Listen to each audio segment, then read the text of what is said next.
mucho gusto recibir en cabina, como cada jueves, al doctor en Economía e investigador en el CIAD, Luis Huesca Reynoso, que nos va a platicar sobre el Día Internacional de las Remesas Familiares. Muy buenos días, bienvenido. ¿Cómo está? Buenos días, Niria.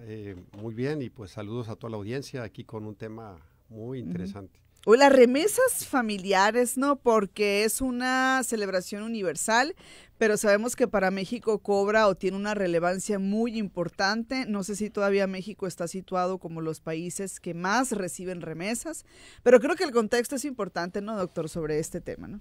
Sí, claro, Niria.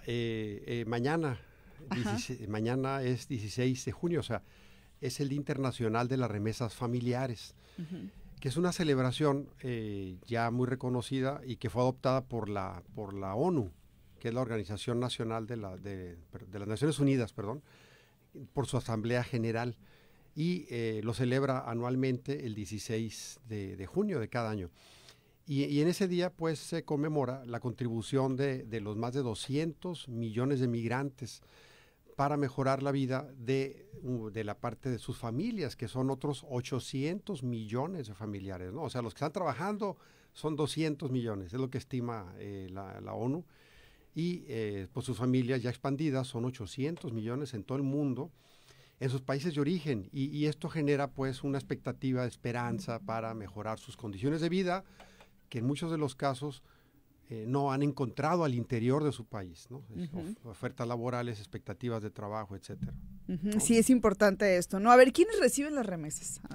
Esa es muy buena pregunta, porque hay toda una radiografía que se puede elaborar, que se ha hecho ya en diversos estudios para México. Y rápidamente comento, hace unos años, ya va a ser casi la década, trabajamos un proyecto con un experto de migración y remesas, que es el doctor Fernando Lozano, de la UNAM, en el CRIM, allá en Cuernavaca, Morelos, y él me invitó a plantear esa pregunta, pero también a qué contribuyen las remesas en México, ¿no? No Claro. solamente a mejorar el bienestar de las familias, ¿no? Para su gasto, para poder tener más alimentación, subsistir, para su vivienda, etcétera. Pero como bien dices, ¿quiénes la reciben? Este fenómeno no ha cambiado en esta década, y se han hecho círculos interesantes de flujos de migración que van y vienen al norte, ¿no? A Canadá, Estados Unidos. Y ahorita el nuevo ciclo y flujo de las remesas vienen del centro y sur del país, sobre todo la región del sur, que es que emerge con migrantes jóvenes, familias que son realmente jóvenes en edad, una mano de obra muy fresca, muy fuerte, Oaxaca, Chiapas, Guerrero, y ellos son, y no es casual que sean los estados pues que tienen más niveles de pobreza en México. Entonces ellos están expulsando más mano de obra, y se van a trabajar y están enviando de una forma muy productiva, trabajando muy duro allá en Estados Unidos para mandar remesas. Van y trabajan en empleos que la mayor parte de ellos ya no los quieren los estadounidenses o los canadienses, pero que la mano de obra mexicana es muy buena, como en la agricultura, en los servicios, la Claro. hostelería, los restaurantes, comercio.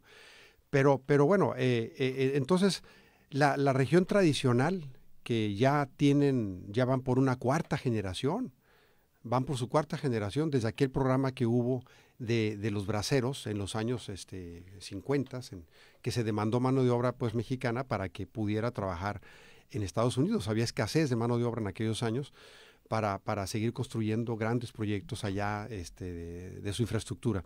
Entonces, a partir de ahí, estas zonas son Zacatecas, Durango, las más tradicionales, y estas ya tienen todo un flujo circular que ya esos migrantes ya están envejecidos, digamos. Pues Claro. ¿quiénes son? El norte del país y esta región que viene siendo pues de Durango, un poco abajo de Coahuila, abajo de Chihuahua, pero hacia el norte, y Zacatecas, decíamos, un poco San Luis Potosí, ya es migración vieja. La migración nueva viene entonces de Guanajuato, viene de Michoacán, en cierta manera, también es toda una tradición, pero Jalisco, Michoacán, Guanajuato, Estado de México, Okay. y el sur del país, estos tres estados. y ellos son los que tienen el primer lugar de recepción de remesas. Okay. ¿Y las personas que reciben las remesas son más pobres que quienes no reciben? Excelente pregunta también. Parece que nos pusimos de acuerdo.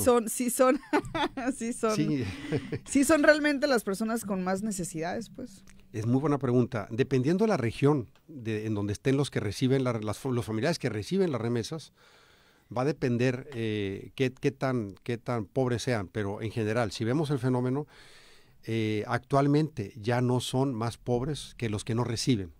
¿Sí? O sea, los que reciben remesas ya no son más pobres. La pobreza es menor. De hecho, tengo un cálculo para Sonora. Porque de hecho esto es muy interesante, porque aquí hay varios municipios, pero en particular en una ocasión que yo estuve por San Pedro de la Cueva, voy a poner un ejemplo, alguien de por ahí me decía, no, aquí vivimos bien a gusto, pues aquí hay pesca, aquí en otra temporada del año tenemos la ganadería, la agricultura, y todos tenemos un pariente en el otro lado, nos dice, ¿no? Que manda dinero. Entonces me llamó mucho la atención ese comentario, como diciendo, pues el flujo nunca va, o sea, es decir, me dio la impresión de que realmente sobreviven, o sea, la pasan bien todo el año y aparte está este comodín de tener un pariente en el otro lado.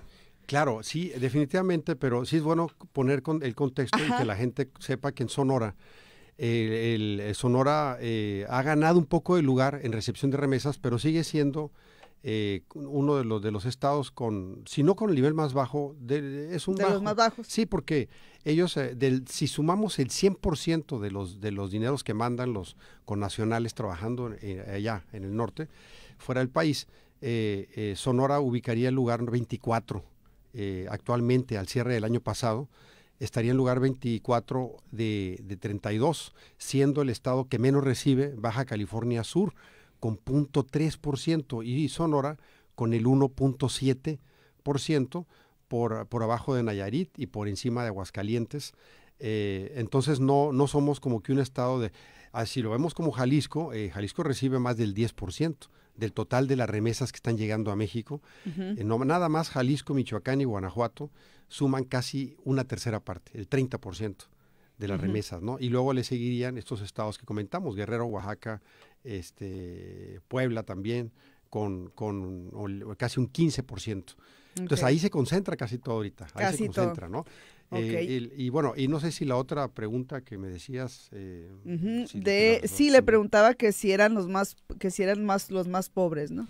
Claro, ya vimos que sí, lo comentábamos para Sonora, que Sonora entonces sí existen, o sea, vamos a decirlo así, otro dato interesante es que no hay estado en México que se escape a recibir remesas.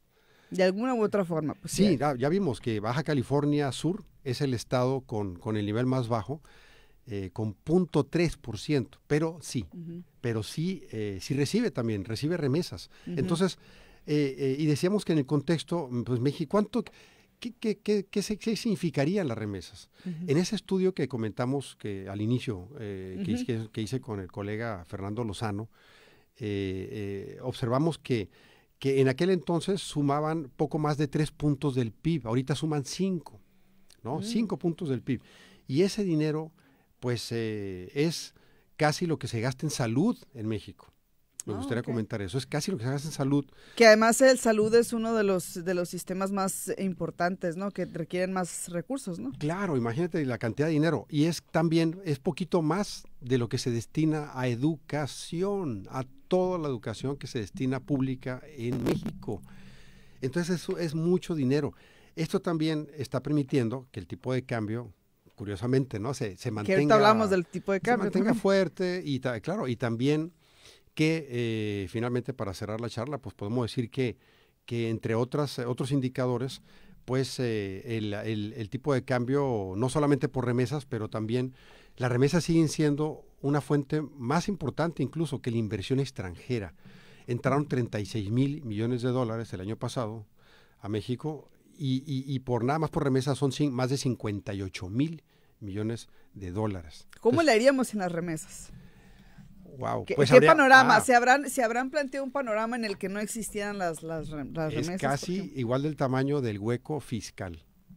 Lo que falta cobrarle mejor a los grandes corporativos que generan muchas ganancias. Ya lo hemos comentado una vez, pero es otra manera de comparar qué tanto son las remesas.